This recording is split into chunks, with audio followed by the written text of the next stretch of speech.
This is my story, your story, and our story. Hai semuanya, perkenalkan nama aku Michelle Stefani, NIM aku 25104111002. Dan aku Syifa Laila dengan NIM 25104111005. Hari ini kita ingin berbagi cerita tentang proses bertumbuh dan belajar menjadi dewasa serta menghadapi perubahan besar dalam hidup kita. Saat memasuki dunia kuliah setelah lulus SMA, hidupku berubah sangat drastis. Dulu, aku sempat diatur oleh guruku dan orang tuaku. Tapi di dunia kuliah, semuanya harus aku atur sendiri. Mulai dari membagi waktu, mengerjakan tugas, memilih kegiatan, sampai beradaptasi dengan lingkungan baru. Jujur, awalnya aku sempat merasa takut tidak bisa menyesuaikan diri, dan salah mengambil langkah. Di semester pertama, semuanya terasa asing.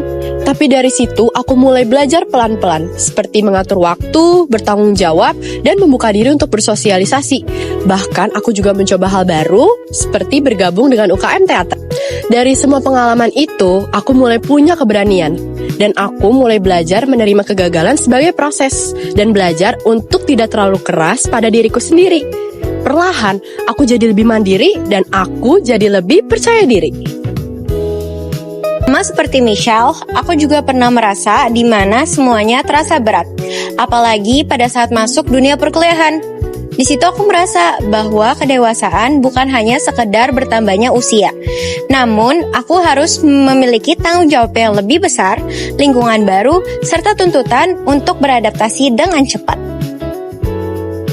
Ada kalanya aku merasa lelah, overwhelmed, bahkan ingin menyerah. Tapi, aku berusaha untuk belajar mengontrol diri aku sendiri.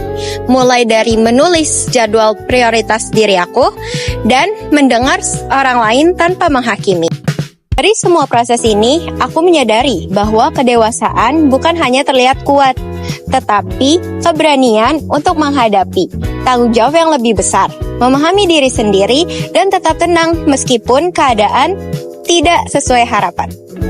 Kita berdua mungkin punya pengalaman masing-masing, tapi ada satu hal yang sama, yaitu sama-sama bertumbuh dari proses yang berat. Dari mulai rasa bingung dan takut saat pertama kali masuk kuliah, sampai akhirnya kita bisa mengatur waktu, mengendalikan emosi, dan memahami bahwa semua orang punya proses yang berbeda. Kami belajar untuk bekerja sama, menerima kegagalan, dan memaafkan diri sendiri. Kami menyadari bahwa kedewasaan harus berani dalam menghadapi kenyataan, belajar dari proses, dan bertumbuh dari diri sendiri. This is my story, your story, and our story. Semua orang pasti punya prosesnya masing-masing. Semoga cerita kita dapat mengingatkan kalian bahwa semua proses kedewasaan harus berani dalam menghadapi kenyataan. Terima kasih dan sampai jumpa.